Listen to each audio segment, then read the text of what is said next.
बिस्मिल्लाहिर्रहमानिर्रहीम। अस्सलाम वालेकुम स्टूडेंट्स। आज हम एफएसई पार्ट 1 का चैप्टर नंबर 3 करेंगे और इससे पहले हम चैप्टर नंबर 3 की 2 एक्सरसाइजेज कर चुके हैं, 3.1 और 3.2।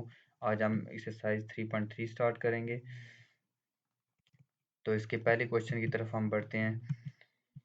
If A 3i + 4j - k, ये आपके पास ए बी एंड सी ये तीन वेक्टर्स गिवन है। Then find A dot B, तो इसका ए डॉट बी फाइंड करना है। तो simple A dot B equal to, ये आपने ए वेक्टर रख लेना है, डॉट बी वेक्टर रख लेना है, ठीक है। और सिंपल आपने दो वेक्टर्स का डॉट प्रोडक्ट कैसे फाइंड करना है, फर्स्ट वेक्टर को फर्स्ट के साथ आपने इसका मल्टीप्लाई करना है। 3 को आप जब मल्टीप्लाई करेंगे इसके साथ 1 है, ठीक है, 3 1 ज़ा 3 हो जाएगा और आई डॉट आई लिख लेंगे। इसी तरह 4 को -1 से मल्टीप्लाई करेंगे, -4 हो जाएगा और जे डॉट जे ब्रैकेट में। इसी तरह -1 को 3 से मल्टीप्लाई करें, -3, और के को के के साथ करेंगे तो डॉट प्रोडक्ट में।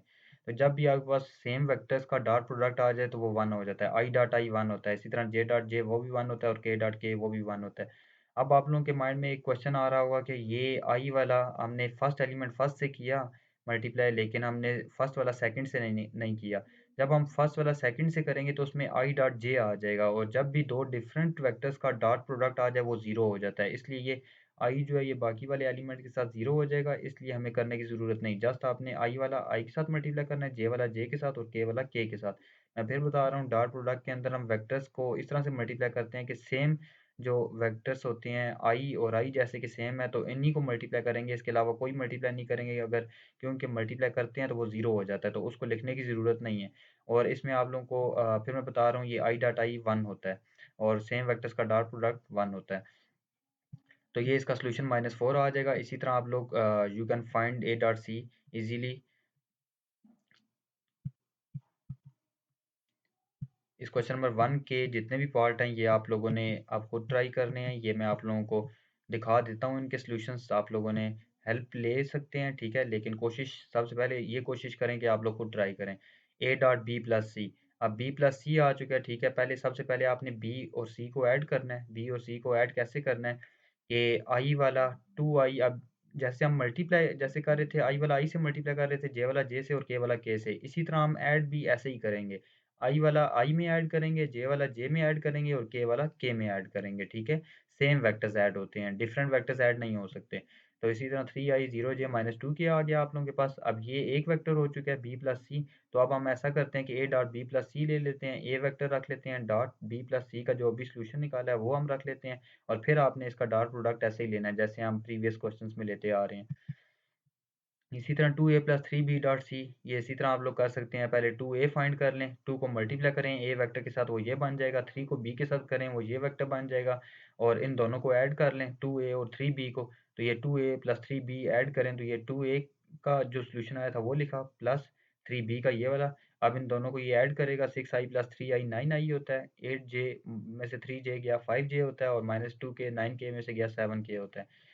तो ये आप लोग फिर इसका डॉट प्रोडक्ट जो भी फाइंड किया इसका डॉट प्रोडक्ट सी के साथ लें, ठीक है। तो ये डॉट प्रोडक्ट ले लें, पहले इसका सोल्यूशन रख लें 2a + 3b का जो फाइंड किया है डॉट, और सी की वैल्यू रख लें। इन दोनों का डॉट प्रोडक्ट उसी तरह आप लोग फाइंड कर सकते हैं। 9 को 2 से मल्टीप्लाई किया 18, 5 को 1 से मल्टीप्लाई किया 5, और 7 को 5 से मल्टीप्लाई किया 35। अब ये आई डॉट आई और जे डॉट जे और के डॉट के ब्रैकेट्स में नहीं लिख रहा, ये इसने फर्स्ट क्वेश्चन के फर्स्ट पार्ट में इसलिए लिखा था कि आप लोगों को बता सकें कि आई डॉट आई 1 होता है, जे डॉट जे 1 होता है और के डॉट के भी 1 होता है, ठीक है। तो वैसे आपको लिखने की ज़रूरत नहीं है, क्योंकि 1 आपको पता है कि उस 1 से वो मल्टीप्लाई होके वो खुद ही आ जाएगा। तो ये -12 इसका सॉल्यूशन होगा। इसी तरह आप लोग इसका 5th पार्ट कर सकते हैं। Write a unit vector in the direction of the sum of the vectors A and B. अब आपके पास एक यूनिट वेक्टर लिखना है जो कि इस डायरेक्शन में हो, in the direction of the sum of the, इन दोनों की सम करें और उनका सम जो हो उन्हीं की डायरेक्शन में एक यूनिट वेक्टर हमने फाइंड करना है। तो सिंपल इसका ये स्टेटमेंट में इतना जो है वो आपको कंफ्यूज होने की ज़रूरत नहीं है। जस्ट आप इन दोनों को ऐड करें, सम लिखा हुआ है, इतना तो आप लोग जानते ही हैं कि स्टेटमेंट के अकॉर्डिंग आप लोगों ने इन दोनों का सम लेना है। बाकी चीज़ों को छोड़ दें, वो बाद में देखते हैं। ए और बी को ऐड कर लेते हैं, ए प्लस बी ऐड किया, ठीक है, ये आपके पास बन गया। ए प्लस बी को हमने सी का नाम दे दिया। ये बार बार दो बार लिखने के बजाय हम जो है वो टू टाइम ये टू टू टर्म्स के अंदर लिखा हुआ है ना, इसको आप लोग लेट सी कर लें तो वो आप लोगों को बार बार सी लिखना पड़ेगा, ठीक है। तो अगर नहीं भी लिखते हैं तो कोई फ़र्क नहीं पड़ता। तो ये सी लिख लिया इसने, तो ये सी का सबसे पहले मैग्नीट्यूड लेगा। यूनिट वेक्टर निकालने के लिए आपको दो चीज़ें चाहिए होती हैं, एक वेक्टर खुद चाहिए होता है, एक उसका मैग्नीट्यूड चाहिए होता है। वेक्टर तो है लेकिन मैग्नीट्यूड फाइंड करना है। मैग्नीट्यूड ये होता है कि हम लोग प्रीवियस एक्सरसाइजेज में डिस्कस कर चुके हैं कि ये मॉड होता है, ठीक है, इक्वल टू, ये actually it is the square root of the coefficients of I J and K terms. तो आपने आई जे के वाली टर्म्स के स्क्वायर का जो है वो सम करके उसके ऊपर स्क्वायर रूट रखना होता है, ठीक है। तो ये आपके पास इसको सिंप्लीफाई करके आपके पास 13 आ जाएगा। तो ये सी का जो मैग्नीट्यूड है वो 13 है। तो आप लोगों ने अब इसका यूनिट वेक्टर फाइंड कर लेना है। ये यूनिट वेक्टर है, the unit vector is C equal to, ये सी के ऊपर कैप लगाना है, ये यूनिट वेक्टर को डिनोट करता है, ठीक है, ये सिंबल होता है इसका यूनिट वेक्टर का, equal to C vector divided by C vector का मैग्नीट्यूड। ये फार्मूला होता है यूनिट वेक्टर का, हम प्रीवियस एक्सरसाइज में हम इसको देख चुके हैं, ये आप लोगों ने भूलना नहीं है। यूनिट वेक्टर का ये फार्मूला होता है, ठीक है। कोई भी वेक्टर गिवन हो तो उसका यूनिट वेक्टर कैसे फाइंड करते हैं, उसका वेक्टर ऊपर रख लेते हैं और उसका मैग्नीट्यूड नीचे रख लेते हैं। तो ये वेक्टर रख लिया और ये नीचे मैग्नीट्यूड 13 रख लिया, 13 को तीनों के नीचे सेपरेट किया, तो ये आपके पास यूनिट वेक्टर आ गया, ठीक है। क्वेश्चन नंबर 5 में 3 में find the angle between the following pair of vectors. तो हमने एंगल फाइंड करना है ये टू वेक्टर्स के दरमियान में, ठीक है। इसको सबसे पहले आपने ए का नाम देना है, इसको बी का नाम देना है। ये इंतहाई इजी क्वेश्चन है। इसमें आप लोगों ने सबसे पहले ए डॉट बी फाइंड कर लेना है। ए डॉट बी आप लोग फाइंड कर सकते हैं जैसे कि हम पहले क्वेश्चन में करते आ रहे हैं। तो ए डॉट बी आपके पास 0 आ रहा है, as A dot B 0, hence both vectors are perpendicular and the angle is theta equal to pi by 2 और 90। अब देखें, जब भी आपके पास दो वेक्टर्स का डॉट प्रोडक्ट 0 हो जाए तो इट्स मीन कि वो दोनों वेक्टर्स आपस में परपेंडिकुलर हैं, ठीक है। और परपेंडिकुलर का मतलब ये होता है कि इन दोनों वेक्टर्स के बीच में जो एंगल है वो 90 है, ये याद रखिएगा। जब भी दो वेक्टर्स का डॉट प्रोडक्ट 0 हो जाए it's mean they have they have at right angle, ठीक है। तो ये 90 के एंगल पे होंगे दोनों वेक्टर्स।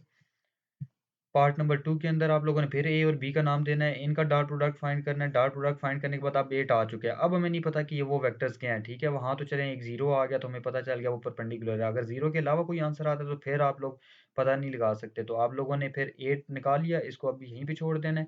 ए का मैग्नीट्यूड अलग से फाइंड करना है, बी का मैग्नीट्यूड अलग से फाइंड करना है। 5 बाई स्क्वायर रूट 29 आएगा। और ये फार्मूला होता है एंगल फाइंड करने का, cos theta equal to A dot B by mod A mod B.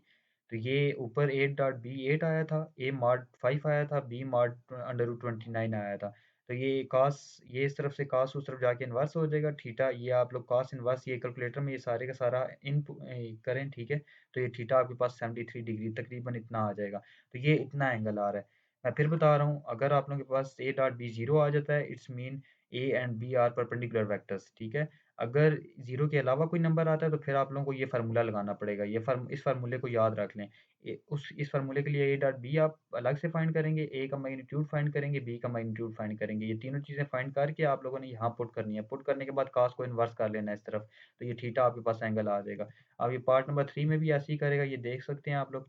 इसने भी ये इधर इधर भी इसने फार्मूला ही यूज़ किया हुआ, ये कास उस तरफ जाके इन्वर्स हो जाएगा, ठीक है।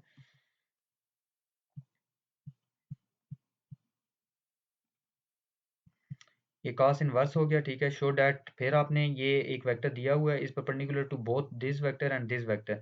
इनको सबसे पहले इन तीनों को नाम दे देगा। अभी हमने देखा था कि दो वेक्टर्स परपेंडिकुलर कब होते हैं कि उनका डॉट प्रोडक्ट क्या हो जाए, 0 हो जाए।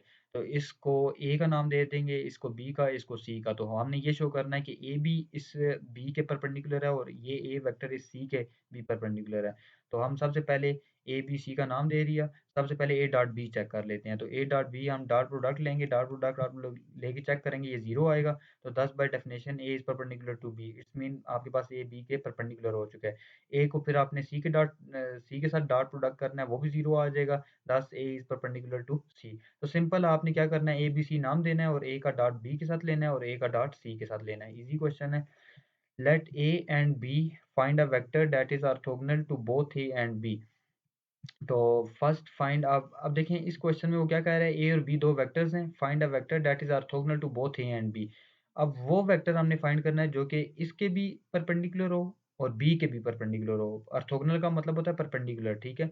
अब ये इस तरह के 3 से 4 क्वेश्चंस आगे आएंगे। आप लोगों ने याद रखना है कि जब भी दो वेक्टर्स दे दे और उनके उनके परपेंडिकुलर एक वेक्टर वो फाइंड करने को कहे तो आप लोगों ने क्या करना है, ए क्रॉस बी फाइंड करना है, ठीक है। इन्हीं को यूज करके आपने ए क्रॉस बी फाइंड करना है। फर्स्ट फाइंड ए क्रॉस बी, दो वेक्टर्स का डॉट प्रोडक्ट तो हमने देखा था कैसे लेते हैं, जस्ट आई को आई के साथ मल्टीप्लाई करते हैं, जे वाला जे के साथ टर्म मल्टीप्लाई करते हैं, के वाली टर्म के साथ मल्टीप्लाई करते हैं। लेकिन इस केस में ए क्रॉस बी, हालांकि वो डॉट है, ये मल्टीप्लाई है। एक बात याद रखिएगा, यहाँ पे ये मल्टीप्लाई और डॉट ये सेम चीज़ें नहीं होती। ये यूजली हम नंबर्स के अंदर हम इन दोनों को ऐसा मल्टीप्लिकेशन ऑपरेशन ट्रीट करते हैं, ठीक है, बट ये वेक्टर्स के अंदर डॉट प्रोडक्ट और क्रॉस प्रोडक्ट दोनों डिफरेंट चीज़ें हैं। तो इसमें दो वेक्टर्स का क्रॉस प्रोडक्ट आप लोग कैसे फाइंड करेंगे? दो वेक्टर्स का क्रॉस प्रोडक्ट आप लोग ऐसे फाइंड करेंगे, आई जे के, ठीक है, और फिर आप लोगों ने ए के, अभी पहला वेक्टर ए लिखा हुआ है, तो इस आई जे के नीचे आप लोगों ने ए के कोफिशिएंट्स लिखने हैं, आई जे के। आई की टर्म 1 है, जे का कोफिशिएंट 2 है, के का 1 है, तो 1 2 1 लिखना है, ठीक है। और इसी तरह बी के कोफिशिएंट्स आप लोगों ने लिख लेने हैं, 2 1 और -1। ये देख सकते हैं 2 1 -1 लिखा हुआ है। तो ये इसमें सिंपल इसने एक्सपेंड किया हुआ है। ये आप लोग चैप्टर नंबर 2 के अंदर एक्सपेंशन करके आए हुए हैं कि आई रखते हैं, ये कॉलम और रो छोड़ देते हैं, ये 4 एलिमेंट्स लिखते हैं, फिर माइनस जे रखते हैं, इसका कॉलम और रो छोड़ते हैं, ये वाले 1 2 और 1 -1 लिखते हैं, और फिर प्लस के लिखते हैं, ये वाला कॉलम और रो छोड़ते हैं, 1 2 और 2 1 लिखते हैं, ये आपके पास लिखेंगे। तो फिर आप लोगों ने इसका डिटर्मिनेंट लेना है, इसका डिटर्मिनेंट आप लोग इजीली ले सकते हैं, 2 1 ज़र -2 और बीच में माइनस आएगा, 1 1 ज़र 1 -1। इसी तरह इसका डिटर्मिनेंट लें, इसी तरह इसका डिटर्मिनेंट लें, तीनों का डिटर्मिनेंट लेने के बाद आप लोग इसको सिंप्लीफाई करें, -2 -1 -3 होता है, -3 आई, और ये -3 माइनस माइनस प्लस प्लस हो जाएगा, +3 जे, और ये आपके पास -3 के आ जाएगा। तो ये आपके पास ए क्रॉस बी आ चुका है, ठीक है। तो ये वेक्टर एक ऐसा वेक्टर है जो कि ए के भी परपेंडिकुलर है और बी के भी परपेंडिकुलर है। इसको बेशक आप लोग चेक भी कर सकते हैं। तो इसको ए क्रॉस बी को सी का नाम दे देते हैं। So by definition C is orthogonal to both A and B. तो ये जो सी है ये ऑर्थोगोनल है, ये सी, ये इसने नीचे इक्वल लिखा हुआ है, ये इसने बाय मिस्टेक इधर इक्वल नहीं डाला हुआ, इक्वल आपने डालना है और ये आगे इसी तरह लिखना है। ये सी जो है ये आपके पास इस ए के भी ऑर्थोगोनल है और बी के भी ऑर्थोगोनल है, ठीक है। तो जस्ट आपने इसका क्रॉस प्रोडक्ट फाइंड किया है इन दोनों वेक्टर्स का। Let A and B find the value of m so that a plus m b is orthogonal to a and b। अच्छा, ये क्वेश्चन हम लोग नेक्स्ट लेक्चर में कर लेंगे, तो यहाँ तक आप लोग अच्छे से क्वेश्चंस की प्रैक्टिस करें, ठीक है। ये ऐसा करते हैं, चलें ये कर लेते हैं, ये इजी क्वेश्चन है और इम्पॉर्टेंट क्वेश्चन भी है।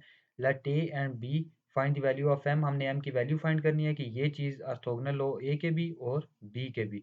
अब पहला पार्ट हम इसका करते हैं, तो ए प्लस एम बी पहले लिखेंगे, सबसे पहले हमने ये चीज़ फाइंड करनी है। तो ए हमारे पास वेक्टर ये है, बी ये है, ये क्वेश्चन के अंदर दिया हुआ है, एम अंदर मल्टीप्लाई करें तीनों से जब मल्टीप्लाई कर लिया, आई वाला आई के साथ रखेंगे, ठीक है, इन दोनों में से आई कॉमन लेंगे तो अंदर क्या बचेगा, 1 + 2m। जे वाला जे के साथ रखेंगे तो इसमें 3 - 3m अंदर बचेगा, और के वाला के साथ रखेंगे तो यहाँ पे आप लोगों के पास 5m के साथ पहले प्लस है और 4 के साथ माइनस है, इसलिए 5m - 4 रख लेंगे और के कॉमन ले लेंगे। तो ये जस्ट आपने आई जे के आपने कॉमन ले लिया, जिन टर्म में से कॉमन आ रहा था, और अंदर ब्रैकेट्स में ये टर्म्स आ चुकी हैं, ठीक है।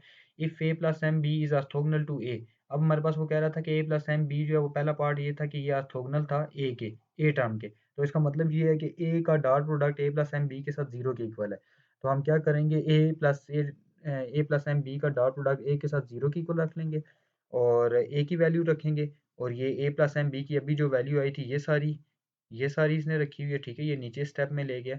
तो ये आपने इसका डॉट प्रोडक्ट लेना है आई वाला आई के साथ, अब आई के साथ 1 है, इधर 1 + 2m है, तो ये 1 को 1 + 2m से मल्टीप्लाई करेगा, 1 + 2m ही आ जाएगा।